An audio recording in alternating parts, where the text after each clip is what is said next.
করে নি আবার কাপনি যান কই থেকে চুরি করে নিয়েছো সেই মাল কই থেকে নিয়েছো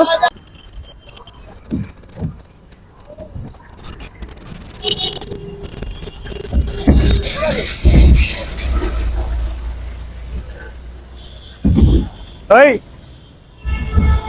কি সমস্যা কি এগুলো কি টানতেছ এই থেকে সমস্যা কি তোমার ব্যাগের ভিতরে কি তোর দে তোর ব্যাগের ভিতরে কি আমনে দেখে আমি জান আবার কামনে যান ব্যাগের ভিতরে কি নিছিস তুই আর এগুলো সরকারি মাল এগুলো তুই টানি টানি বার করতেছিস কেন দেখতে শুনতে তো ভালোই লাগতেছে কাজ করে খেতে পারছ না আমি হ্যাঁ? আমি জান এই মাল কই থেকে চুরি করে আরে আমি জান তো। এই মাল কই থেকে চুরি করে আবার কাপনি যান কই থেকে চুরি করে নিয়েছিস এই মাল কই থেকে নিয়েছিস হ্যাঁ আরে আরেকটা দেন আরে এরকমই করে না সুস্থ মানুষ কাজ করে খেতে পারছ না হ্যাঁ এদিকে মাল দে আবার কাপনি যান হ্যাঁ বদমাইশ কাজ করে খেতে গেলে কিন্তু ভাই আর আপনারা তাকায় দেখেন এগুলো দেখতে পারেন না এগুলো কোনো কিছু আপনারা কিছু হইলে হা করে তাকায় দেখেন কেন ভাই তাকায় দেখা লাগবে প্রতিবাদ করতে পারেন না সচেতন করতে পারেন না আপনাদের জন্য আজকে এই অবস্থা